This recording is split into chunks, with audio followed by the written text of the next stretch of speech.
What is going on, everybody? And welcome back to the Festus Fantasy Football Forum on the Fantasy Jacks podcast. It is Wednesday, my dudes.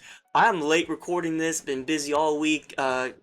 Even came just home from work, couldn't even change, and I'm grinding for y'all because we got such a great episode. I'm super excited for it. Gonna be doing it a little bit different, actually.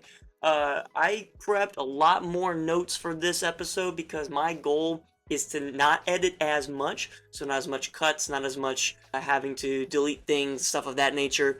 So we're gonna try and keep this almost as raw as possible. Pause. But it's still gonna be really, really good. I'm really excited. We got some segments. Obviously, we had a huge week this week in terms of trades. Taking a look at the standings right now, you can see a lot of switch ups in the divisions. So we're gonna kind of get through all that. Obviously, the power rankings, some big switch ups this week, and they are reflective of the trades.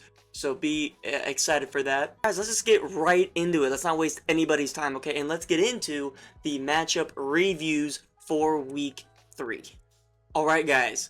First matchup. We're just going to lay it all out there, okay? It's the Guardians of your mom's house picking up their first win of the season, and they took down the defending champion Dogs, a Super Bowl rematch, actually. And this should have been primetime, but for some reason I thought Chris and Austin would be a fun game. Either way, good first win for the Guardians without CeeDee Lamb, which I think is very impressive. I think it shows the potential for this team, especially with the receivers. I mean, A.J. Brown finally showed up, Garrett Wilson, per usual. Even with a backup, Garrett Wilson did fantastic. I'm really happy with him right now. Omarion Hampton is here. He is finally here, which is amazing. And for Ty, look, this was just the nail in the coffin. This was the final nail in the coffin. This is the last time we're ever going to see Bijan and Trey McBride on the Dogs, and I know he is super happy about that one.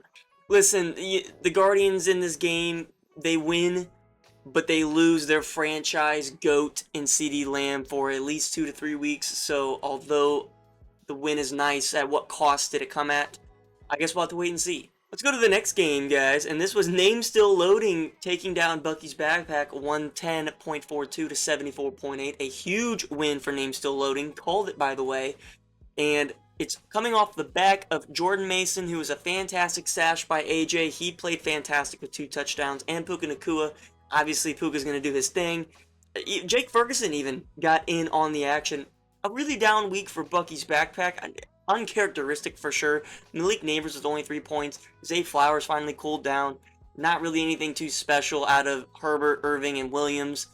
I wouldn't say there's any cause for panic right now for Bucky's Backpack. Just a bad week. It happens, okay? For Name Still Loading, though, I think this was a huge game because you finally saw the potential that you have in your group, and it kind of comes down to benching Jerry Jeudy and David Njoku. I think it's a fantastic play, and now you have Waddle to play with as well.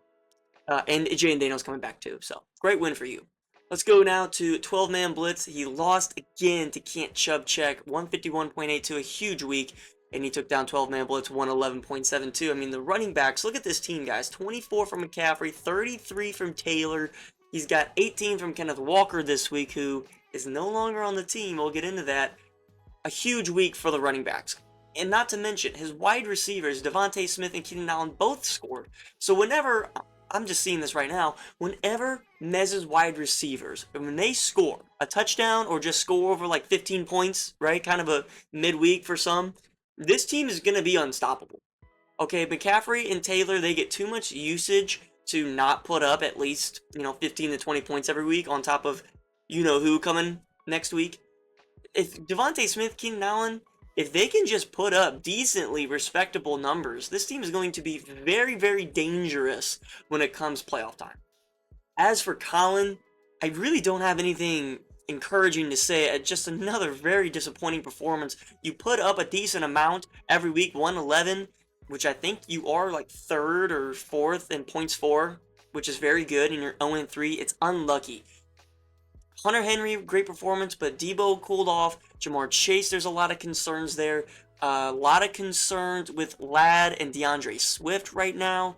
I don't know if I can tell you any good advice on who to go get. Maybe you package Warren, or maybe you package McConkey, or I don't know what you do at this point. Maybe you just keep riding it out and start getting lucky, I guess. Let's go to the next game, guys. Brockzilla took down the Washington Arskins 115.12 to 97.22. Another kind of a midweek from Brockzilla, but he gets the job done. He does exactly what he needs to do off of the back of RB3 right now, guys. James Cook, Drake May, what a great start there over Bo Nix, who sucks, by the way. Courtland Sutton did very well. He would be a really good member of this team for the rest of the season. I'm pretty excited to see what he does for Brockzilla. As for the Redskins, man, the running back room is a huge concern right now. Genty and Kamara are just not really doing... It's actually kind of funny. Both projected 15-4 and then within 0.3 of each other. Here's the problem with the Washington Redskins right now is that they are severely underperforming their projection estimations. They're just...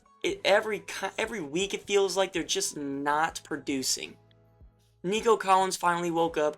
Devontae Adams has actually been a really great player for this team, and which is crazy because he's like 98 years old. I don't know what this team does. I really don't. I called this team unseasoned chicken a couple weeks ago, and I think it still holds up. But all in all, Brock moves to 2-1, and Judd 1-2. Let's go to the last game, guys, and that is Brockzilla is a piece of shit.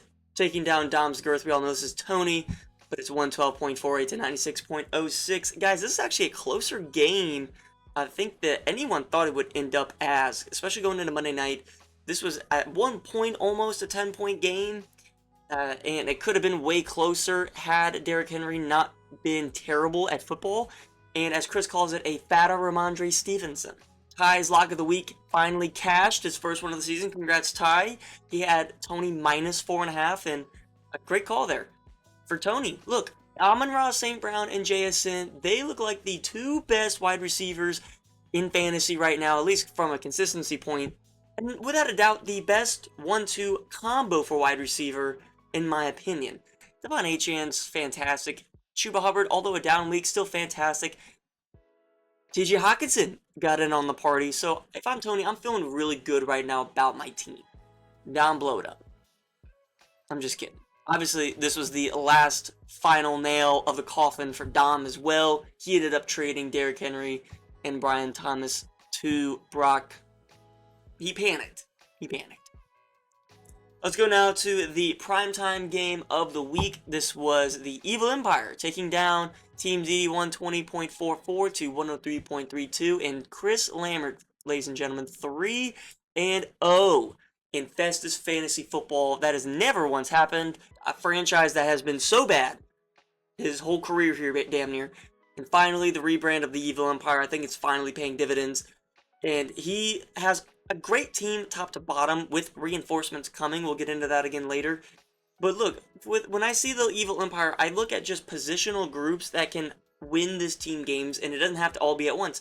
There's going to be some weeks that the running backs win this team the week, right? Jahmyr Gibbs this week dropped 27 on Monday Night Football. He kind of won him the week. Jalen Hurts, he's going to have his weeks where he puts up 35-plus points, right? This week he picked up 30, which is fantastic. Maybe some weeks the wide receivers get involved. So far it hasn't happened yet, but besides Rome Odunze, but it's going to, right? We all know it's going to. And then, like I said, Trey McBride's coming, so he can put up 30 on his own as well. As for Team Didi, this was an awful week for you, right? It started off fantastic. You were on top of the world, king of the mountain, with the Dalton Kincaid play. Because James Conner injured for the season. We all kind of knew that would be happening at some point. Older, wear and tear on him. Brock Bowers, right? He's injured right now, and he's not really looking too great. I mean, this team is injured now. Look, Xavier Worthy is coming back. Cam Scattaboo looked great on your bench, and I tried to give you a You Fucked Up award. I really, really did. But unfortunately, Jahmyr Gibbs scored too many points, so you would not have won anyways if you had put in Cam over Brock Bowers. You could have got a Player of the fucking year if Kincaid actually won you the week, but it is what it is. So that is my recaps for this week. Like I said, try to keep it a little bit simpler, try to keep it a little bit quicker. I want to highlight this point. I went 5-1 this week on my picks. The only one I got wrong, I believe, was this game right here. 12-man blitz and can't chub check. So that brings my season total to 9-9. And for Chris, if you guys have been checking out the YouTube post tab on my channel, he is now at 8-10. So I'm one game better than him. That's great. And also Ty, he went 1 for 1 on his lock, so he's 1-1 on this season.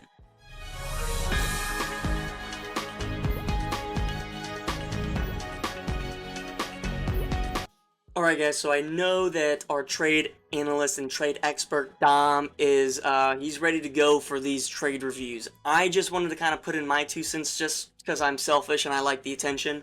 But what I did was just kind of keep it a little bit fun. I kind of came up with some grades to grade these, trades like they do on like Bleacher Report and stuff like that. So let's go through the first one. Tyreek Hill and Jordan Addison for Trey McBride. Okay, Ty, I don't love it, right? You're giving up Trey McBride for 2 guys that at this point are unproven. Like Tyreek Hill, we don't really know what's going on with him.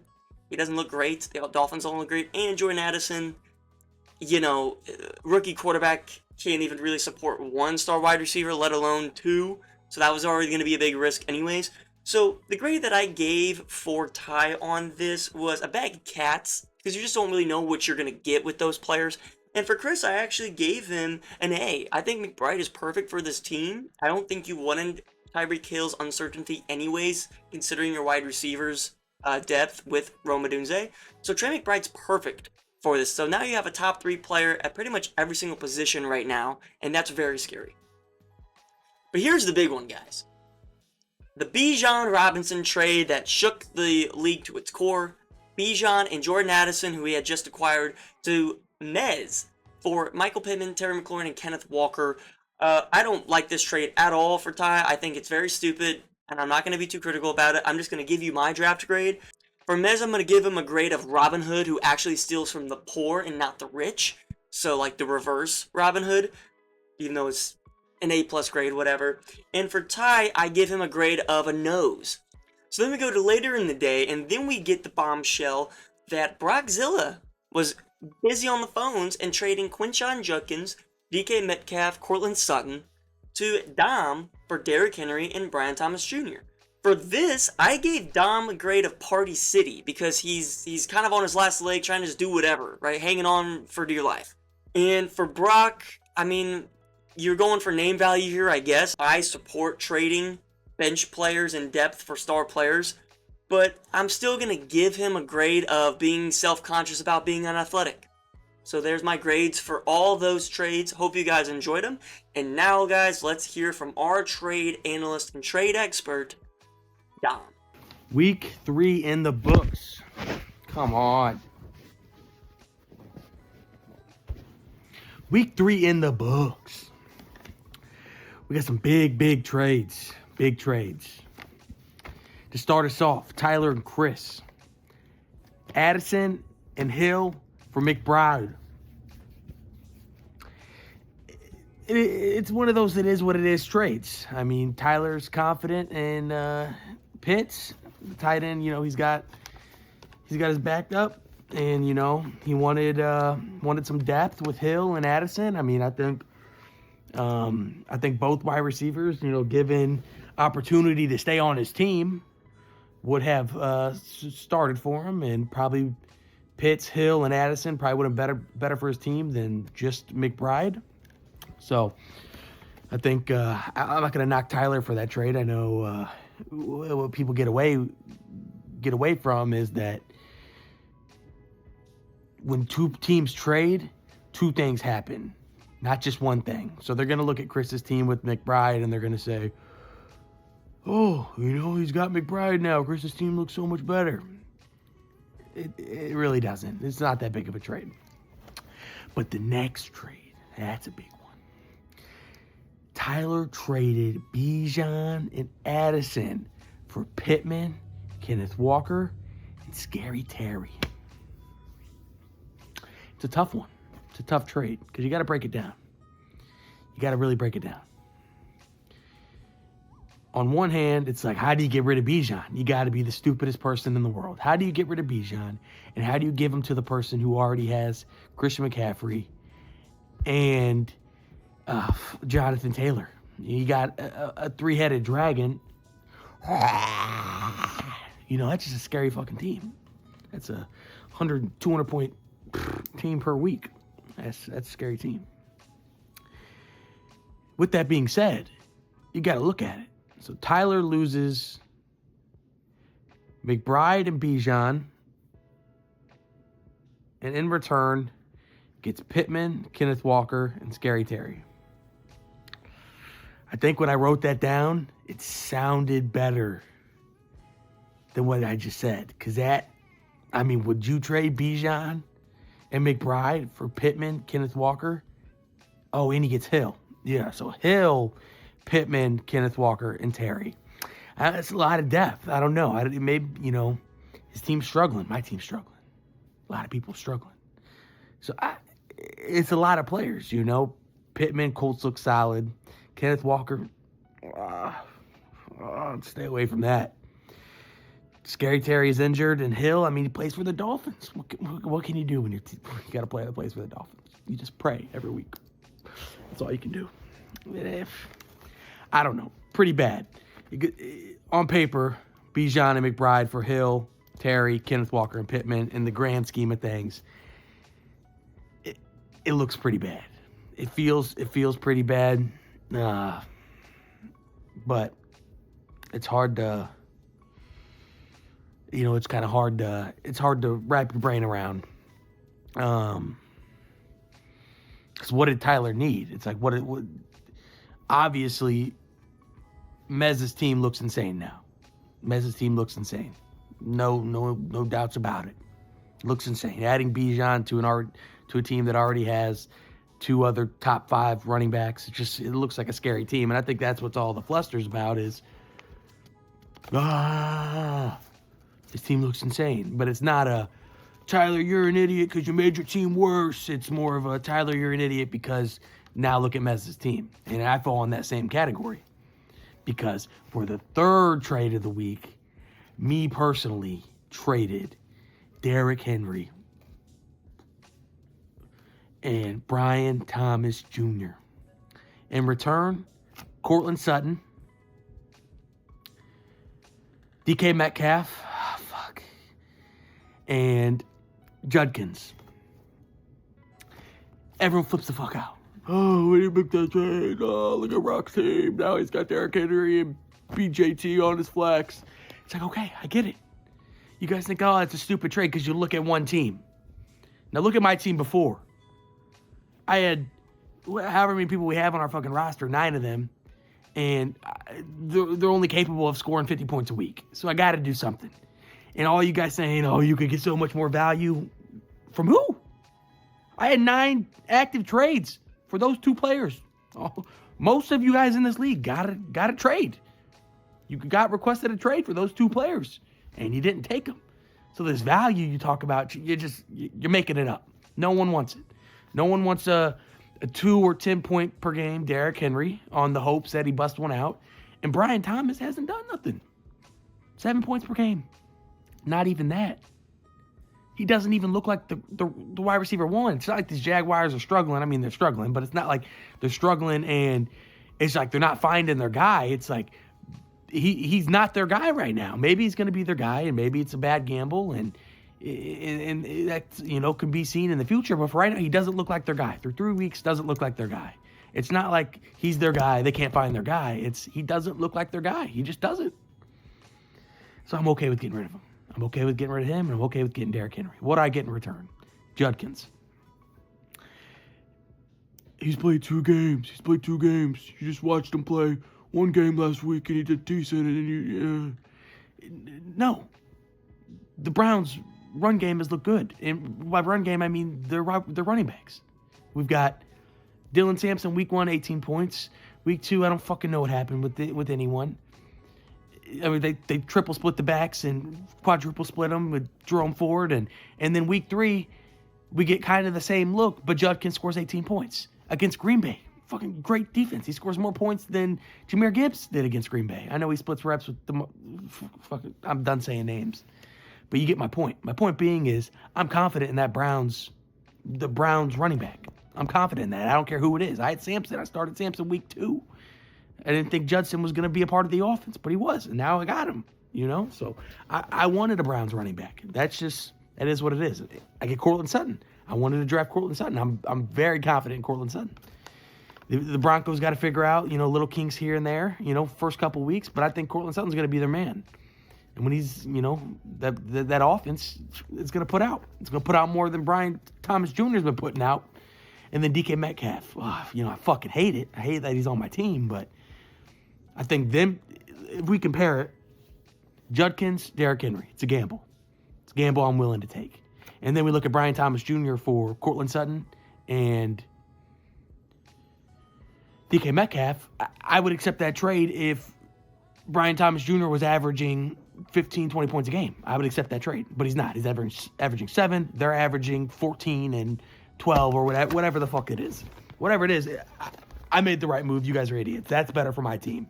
Just because they're star players, I drafted them 1 and 2 like a fucking idiot, doesn't mean that they're still 1 and 2. This is week 3, not week 0. This ain't week 0 anymore. It's week 3.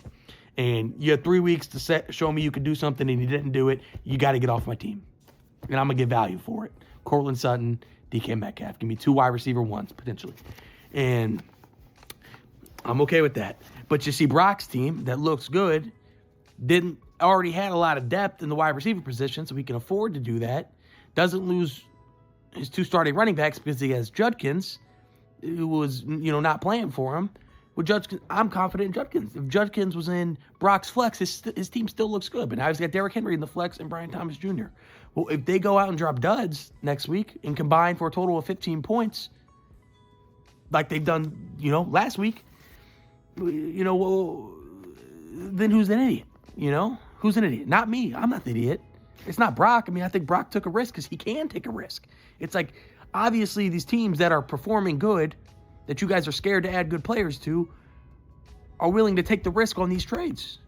But everyone else in this league who's mediocre, the 1 and 3s, Jackson, or 1 and 2, sorry.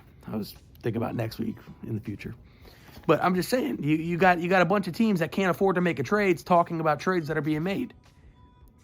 If you won't trade anything worth anything, actually take a gamble, take a step, and make a good trade, an impactful trade, then you don't deserve to talk about a trade. You're not in that position. So, whatever. I don't care. You gotta say whatever the fuck you gotta say. I think I made a good trade. I'm not even gonna criticize Tyler's trade too much. It's scary, adding players to good teams, but if good teams are the only people that can trade with bad teams, bad teams right now, that's what you get. If you're not willing, if you're willing to try to go 7 and 6 or 7 and 6, what the fuck am I talking about? Whatever. If you're trying to make the playoffs by the bare minimum, if that's what your game plan is, and you want to hold on to your bare minimum team and not take a risk, you don't get to voice your opinion on what trades matter. You just don't. It doesn't make any sense that you can say, oh, his team looks so much better now, and the trade's so dumb. And yeah, but the trade had to be made because no one wants to go 0 and fucking however many games are played in fantasy football. I just don't know. I don't know. I forget. Every season I forget. But Tyler can't go 0 and out. And that's what he was projected to do. He's projected to lose every game. Same with me. Me and Tyler both projected 100 points. Like, we're not going to win a game unless we make a fucking trade. You got to take a risk. And who do you take a risk with? Well, a team that has depth. A team that has players. Someone that you can get someone from. Do I think my trade was significantly better all around than Tyler's trade? Yes. Obviously. Let's look at it. Let's look at it. Come on. Tyler got rid of Bijan Robinson. Fucking idiot. But something had to happen. So whether it's the wrong thing or the right thing, something had to happen. Just because he ended up on a team that's not your team doesn't mean you get to say, "You're fucking Rob. You stole it." No, Tyler knew what he was doing. He knew what the fucking risk was when he said accept trade. He knows what it was. He's not an idiot. It's a gamble. You got to do it. You got to do it. Bijan Robinson breaks his leg next week. Who's a smart one now? It's fantasy football. Shit can happen. Shut up.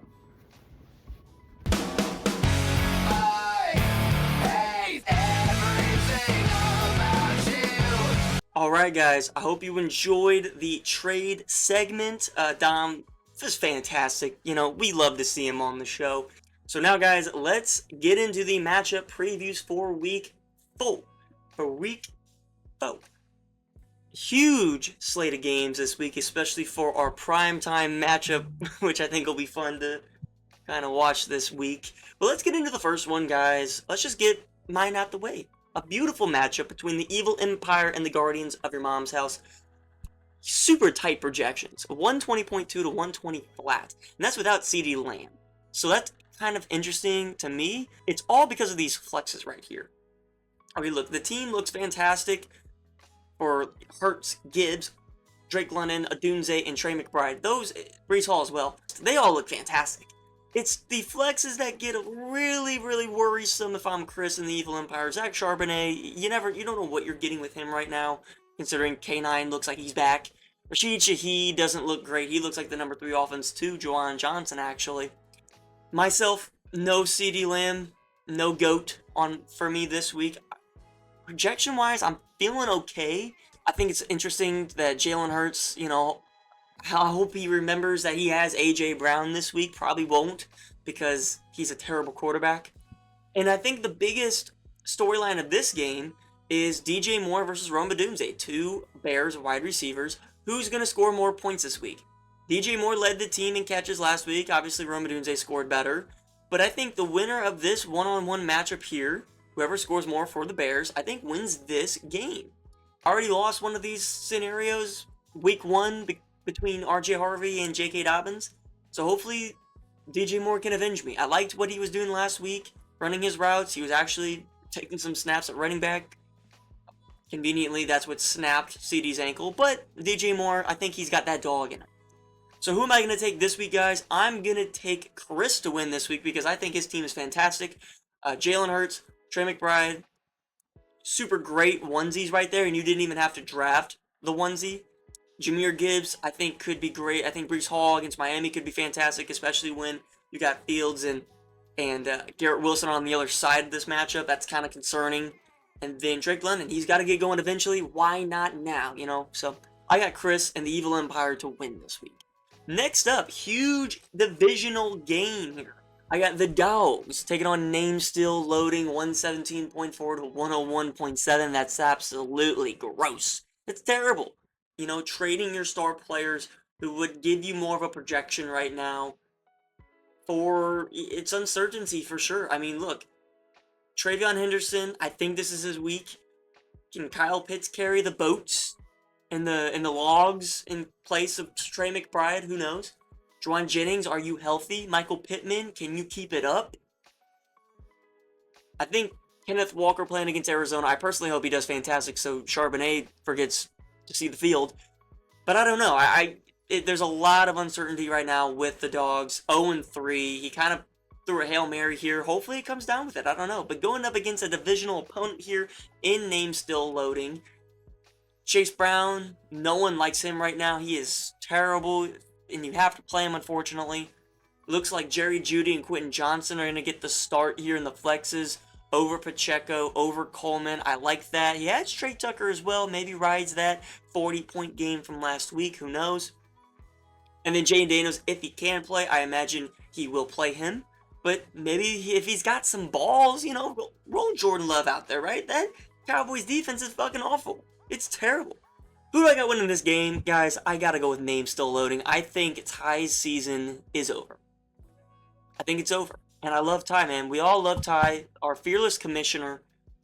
Even though he beat me in the championship, and I hate him for that, we all love Ty. We all love AJ too, and I think it's his week to go to 2-2, get back into this divisional race, against Austin, and Ty is just gonna fight to. I don't even want to say not get last because that's so early and it's so mean, but he's gonna fight to not get last at this point.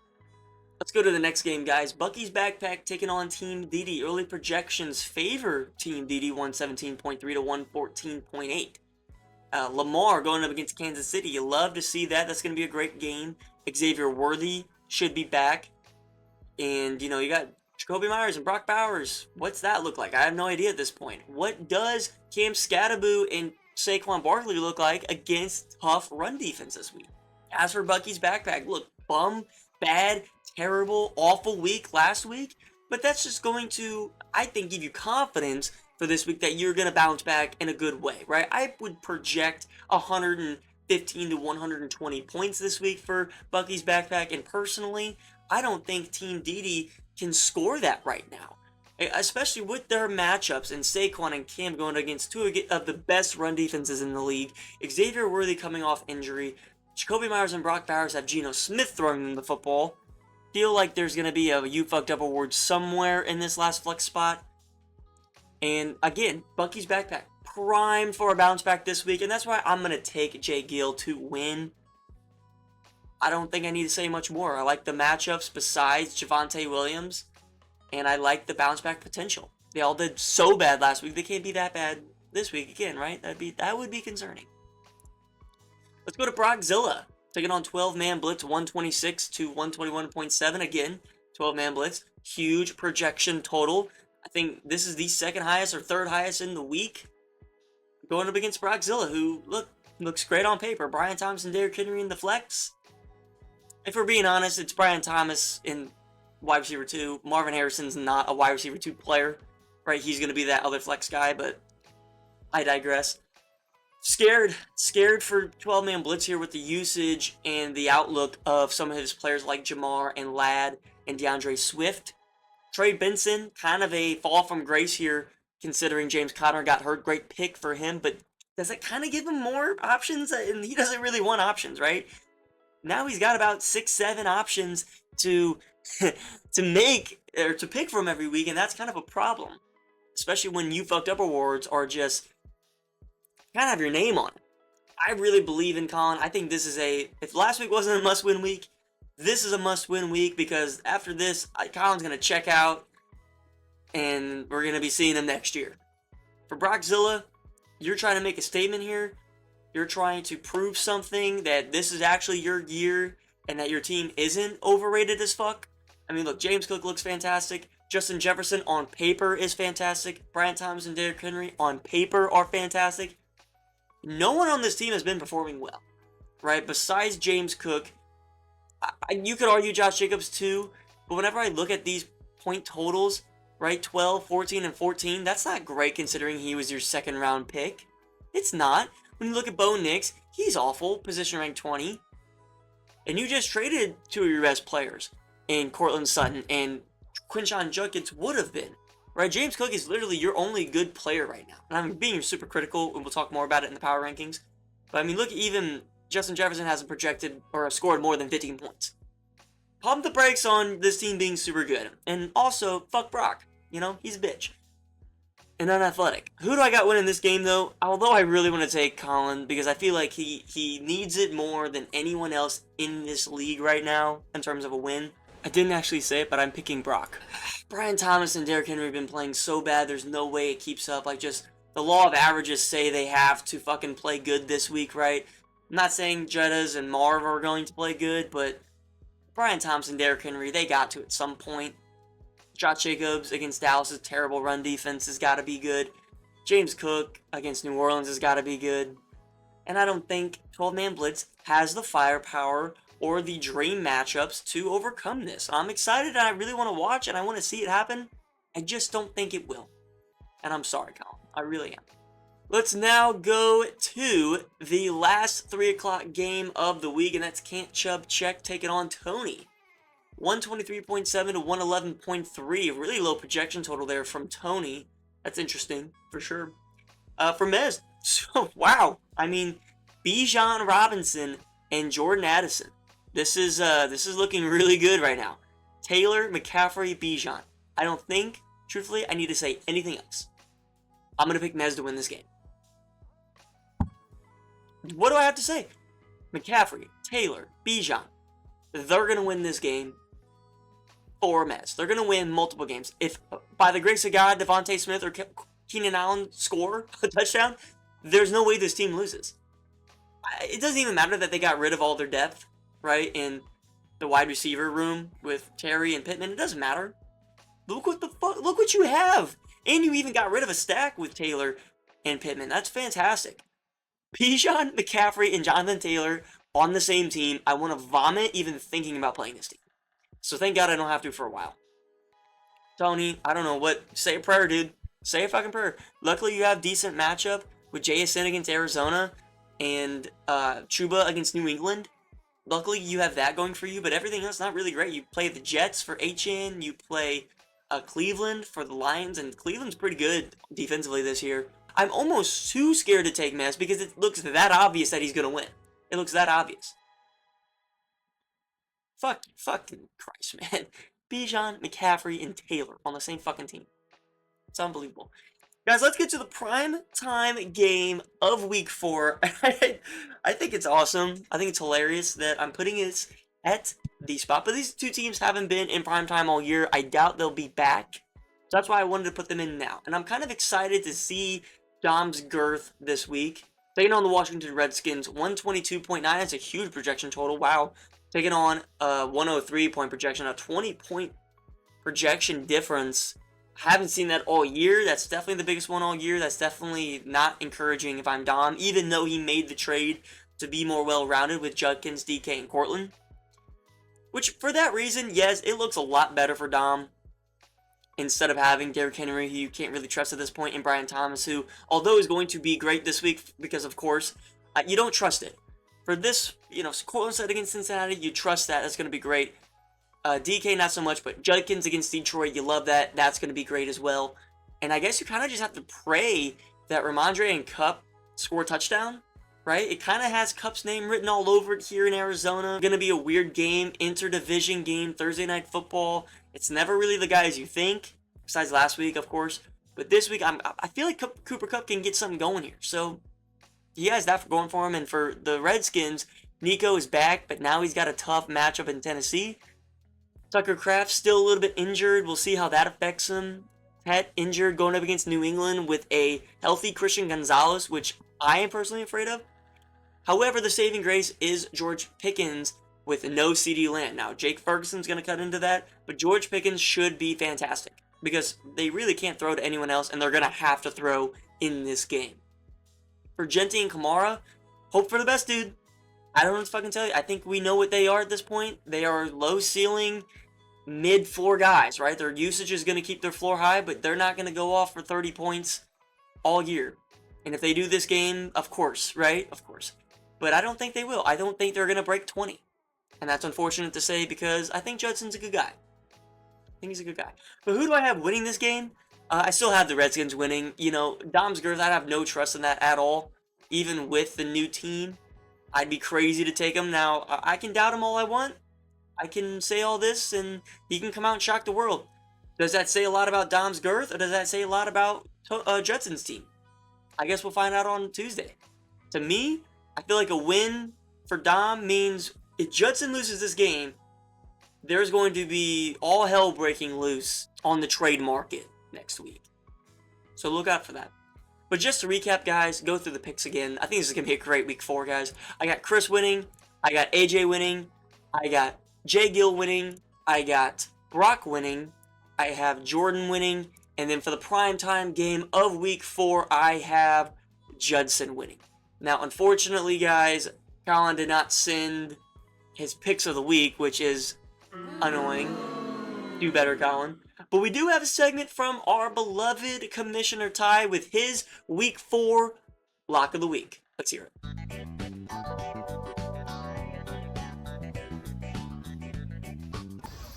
What up, boys? 1-1 on the year. Shout out Tone covering that 4.5 point spread. Dom almost backdoor covered that. I would have been pretty upset. But yeah, so we're 1 second.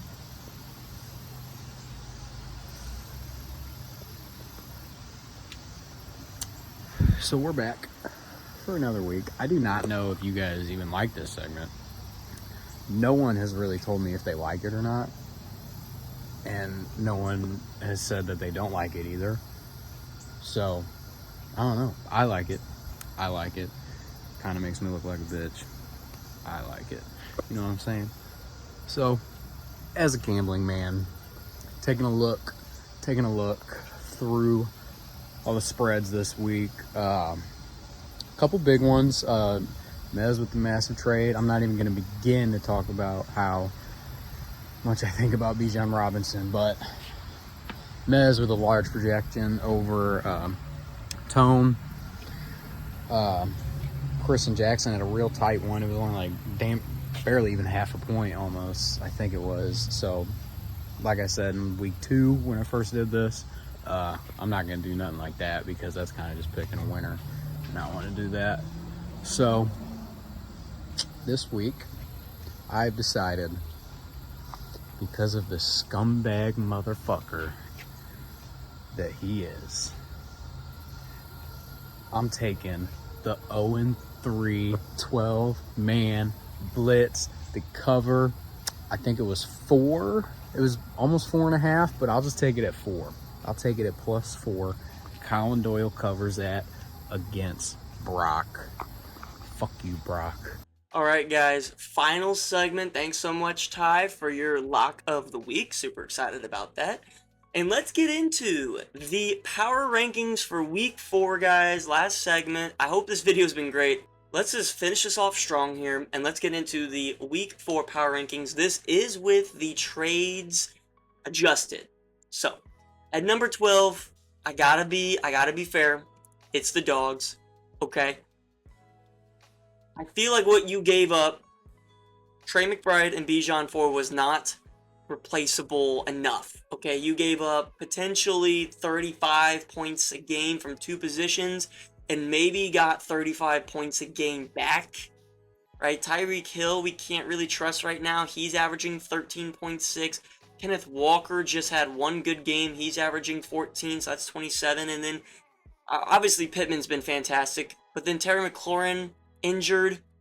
I don't know if I trust it right now, dude. I can't confidently say, especially since you're 0-3, I think it's only fair. I gotta put you last for now. At number 11, I have Dom's Girth. So maybe these 2 teams switch. I think it's fair that since they're the ones that blew up their teams, they had to be the 2 lowest ranked teams in the league. Okay? However, I will say, the reason that I have Dom higher than Ty is because what he got back, I think, is better. Okay, Judkins, who's already averaging 13. He's only played 2 games. I think that's fantastic. Sutton averaging 14.5, and DK averaging a little under 12. That's not great. But considering Derrick Henry and Brian Thomas were all over the place, I think that's pretty good, right? Ty gave up super safe, super reliable players for not so much. Dom got back almost as good as he could, considering Derrick Henry has no receiving upside. Brian Thomas looks terrible.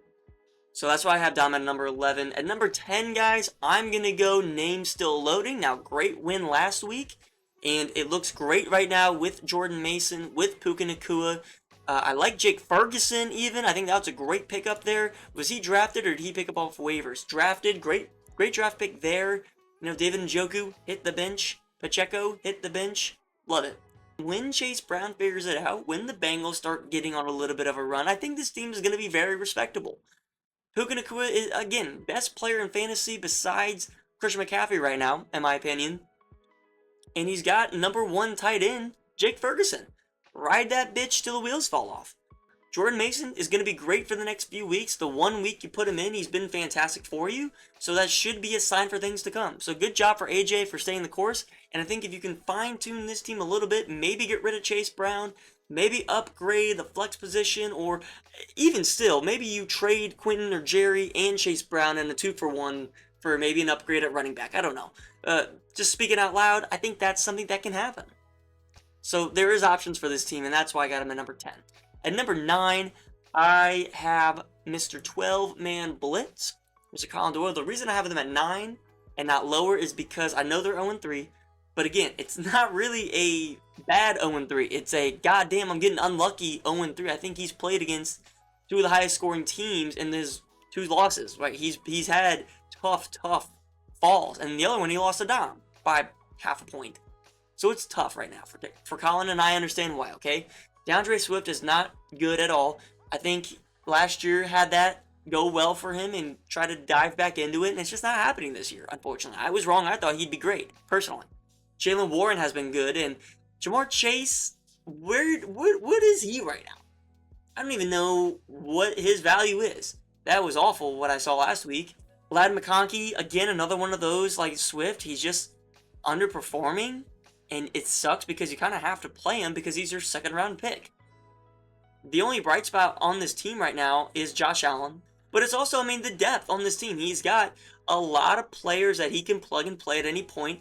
I'm surprised we haven't seen a 2-for-1 or 3-for-1 deal out of this guy yet, because his problem isn't flexes. His problem isn't depth. It's no star power right now, right?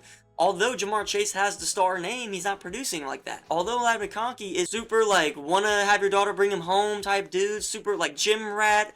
He's in the room learning all the time. Like, although he's one of those guys, and he plays the game the right way, he's not performing for fantasy. I think it says a lot about your team when Deebo Samuel is averaging the second most points on your team in the year 2025. I think that is not good. I think Colin needs to make a 2-for-1 deal. If he loses this week, I am 100% out on this team. I don't think a team has ever made the playoffs starting 0-3 for this league specifically. Sure as hell has never been a team to start 0-4 and make the playoffs. At number 8, I have the Guardians of Your Mom's House, which is my team. I think it's fair considering what we saw last week. The ceiling finally was shown, and that's without CeeDee Lamb. He put up a 0 and still scored 127 points, the second most on the week, I believe. And that's very impressive.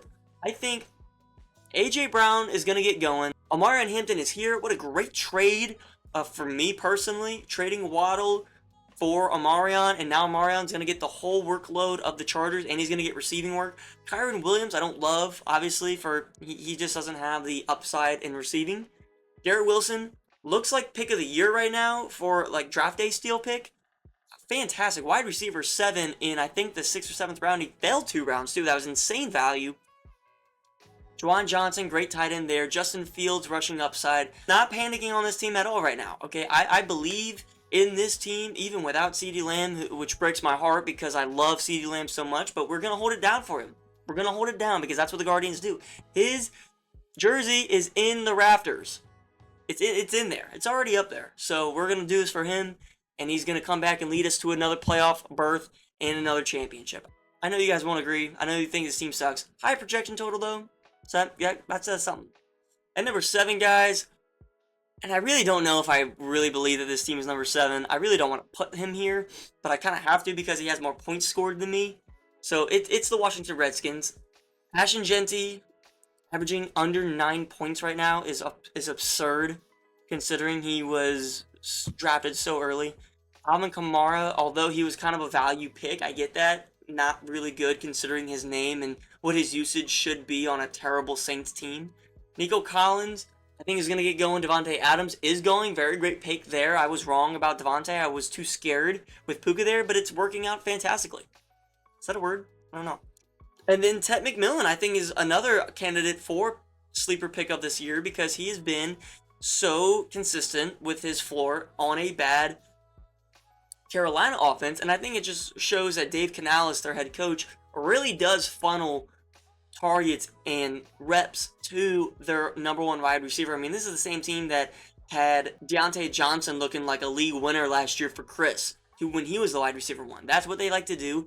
And Ted is just a prototypical NFL wide receiver on a very wide receiver 1, X guy offense. So that's fantastic for him.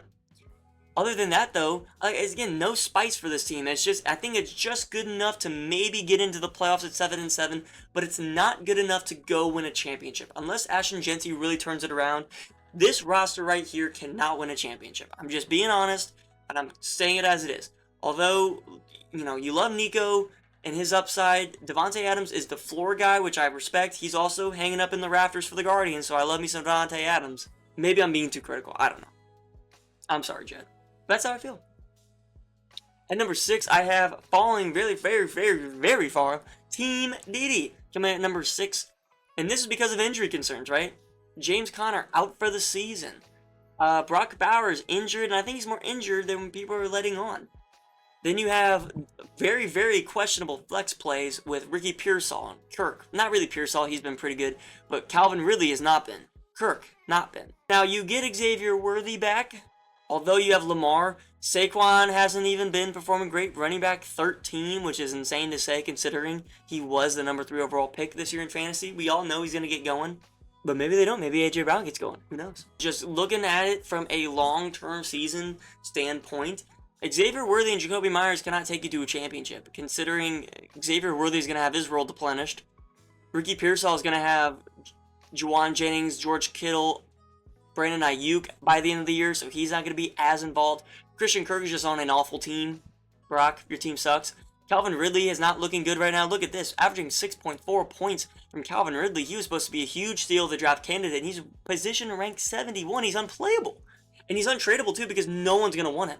I don't like the outlook. But that's why I still got to put him at 6 because he is 2-1 and leading a very, very weak East Division. But don't be surprised if this team starts dropping some games quickly. At number 5, I actually have his opponent this week, Mr. Bucky's Backpack Jay Gill, right? Although you have a fantastic MVP quarterback in Justin Herbert, Josh Downs is a big, huge, massive, oh my god concern, and unfortunately you don't have anyone else besides Ollie Gordon, but you can't confidently play him in a flex play right now. So you got to kind of ride this Josh Downs thing out, pause.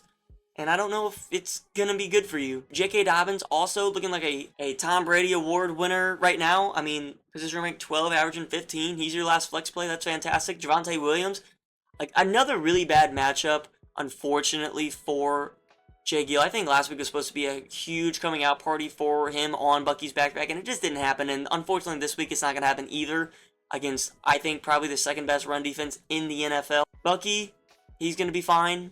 PPR value alone. And then Justin Herbert, 7th best quarterback for fantasy, and that's awesome. Look at this. 4 top 10 position guys. This team's fine. I think 5 is a good spot for him. There is a little bit concerned with tight end and the flexes, especially with JK long term. But I think this team can make some moves, especially with guys like Malik Neighbors. At number 4, guys, I got Tony Marmani.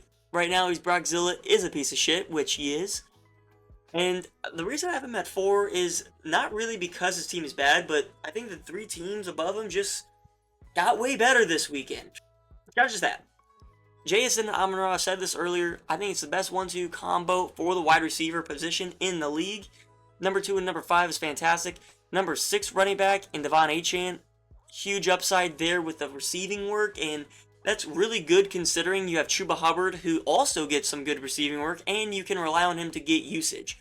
So you have the huge PPR machine in Devon Achane to give you a good floor, and if Chuba Hubbard goes and scores a touchdown, you're pretty much going to win that week.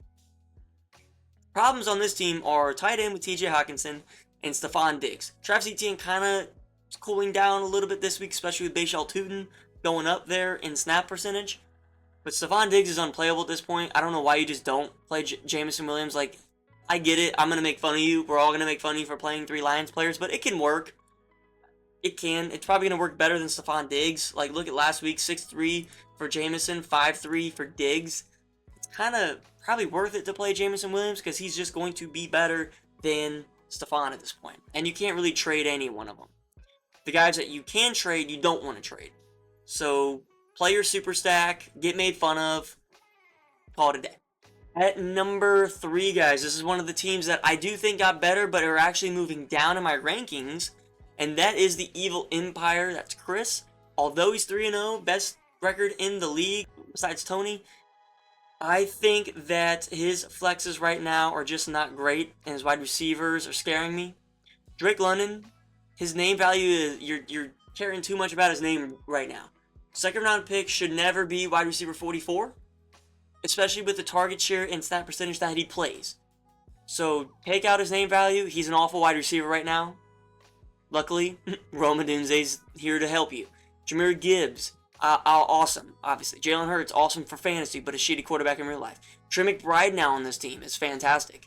Flexes are awful, so this is kind of where my number 3 ranking comes in, is because season long with Rashee Rice taking over in Kansas City, especially for these flexes, right? Rashid Shaheed, no, we all know he's not all that. And then Zach Charbonnet, he's not going to be good in that flex, right? He took a risk trading Addison and Tyreek and exposing himself to this bad flex play for a dominant tight end, which I kind of like personally. I think it was the right play, but for a couple weeks, it's going to be a little bit rough and a little bit scary. Luckily, he is 3-0, so he has a couple losses to play with. Truthfully, though, you can't put him over the first and second team. You just can't, right? None of the top 2 teams have under 10-point projections. so you can't put him any higher. But I think it's fair, and I still think this team is very, very good. So let's go to number 2. And guys, I got the piece of shit Brockzilla coming in at number 2. And that's because of name value alone, right? Maybe on paper this is the best team I've ever seen. But in actuality, it's really not. And it's going to seem counterintuitive to shit on the team that I have ranked 2. But we all know why I have it ranked 2. It's because the potential and upside for this team, whenever things start to get going, it's going to be different, right? Derrick Henry, awful week, last 2 weeks. He's running back 16. Bryant Thomas, who's had an awful start to the season, he's ranked 54. Marvin Harrison, I thought was going to be great this year. Not. Wide receiver 43. Even Jetta's wide receiver 25. The only saving grace on this team right now is James Cook. So Brock should feel super lucky that he's winning games and scoring over 100 points, because look at these position rankings. Look at these averages. James Cook is single-handedly carrying this team. You should call this Cook's backpack. You should adopt the Bucky's backpack mantra, because that's what's happening. Now let me play into why I have this team ranked so high. It's because obviously these players are going to start playing better. Obviously Justin Jefferson is going to start playing like Justin Jefferson and score over 15 points. Obviously Bryant Thomas is going to start playing over a guy that scores 8.5, right? Obviously. I saw a stat that said any wide receiver that's going to be on the pace for Bryant Thomas is, for targets, he's never had below like 50, 60 catches. And right now he's projected or on pace to get 30. So that's literally impossible to do. So he's going to get more catches. He's going to get more production based on the amount of targets and target percentage that he gets. So we somehow Dom didn't know that. Derrick Henry, though, is still concerning. Dom kind of mentioned it to me on the phone. Derrick Henry is the hardest person to trade in fantasy football because he has no rushing or no receiving upside, I should say. And this year, now his rushing upside's kind of gone because of the fumbles, because of Lamar being a little bit more pass heavy, right? The Ravens kind of throwing it more. And Derrick Henry's just older. That timer may be running out here.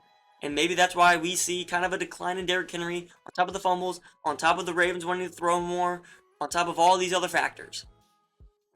And Josh Jacobs, too, I mean, is just the most unattractive second-round pick I think I've ever seen. Not looks-wise. I mean, look, 13.6, running back 20. Congrats, dude. I mean, you know, I guess if I make the argument for other people that it's good to have a guy in for the upside, then sure, because James Cook is your monster for this team. But it's kind of different because there's going to be games where James Cook completely disappears. And he doesn't have super insane receiving upside to give him a high floor like Gibbs or Achane does. James Cook is just not at that level. Josh Jacobs definitely doesn't have the receiving upside, and there's going to be 100% games where he falls off a cliff, right? Maybe he's going to get those touchdowns, which is happening. Look, no, he hasn't scored over 15 points all year, and you say he's so amazing and so this and that, whatever, and then the quarterback Bo Nix sucks. Alright, let's get to the number 1 team in the league. There should be no argument here. For the second straight year, Mez has a number 1 team, and it looks dominant. Last year was number 1 team because he drafted so well, but this year he's number 1 because of probably the best trade in the history of this league. For what I saw, the best trade anyone's ever made in this league, going back to the time I traded DJ Moore and James Robinson for Tyreek Hill. From off the top of my head, and maybe I'm biased, but that was a great trade. This is the biggest and best trade I've ever seen because you have now the running back 5, who's Bijan Robinson, by the way. We all know he's going to be fine. Who's averaging 20. The running back 1 averaging 25 in Jonathan Taylor. The running back 2 in Christian McCaffrey, who gets the most usage of any player in the NFL at 23 points a game. Like, what is that? On top of that, you have Keenan Allen right now playing his ass off, wide receiver 6. Baker Mayfield doing his thing at quarterback 9. And then on the bench, you have upside wide receivers in Dobbs and Hollywood and Chris Godwin when he comes back. Like I kind of said earlier, rookie quarterbacks, J.J. McCarthy, backups, Carson Wentz, they can barely sustain 1 top wide receiver, right? Barely. Look at Jettas for Brock. There's not really a good chance that Jordan Addison is a weekly starter at all. It's probably going to be Hollywood, Dobbs, or Godwin. Flat out madness. Flat out madness that this trade was able to be pulled off I can't believe, I still cannot believe even what I'm looking at here. I'm not really going to glaze it up anymore because Mez is a dickhead. He takes advantage of bad teams. He was once that. He learned from the best in Chris, and now look what happened. The victim became the enforcer, or whatever you call it. Great trade, Mez. Number 1 team in the league. This team's going to go on another run, guys.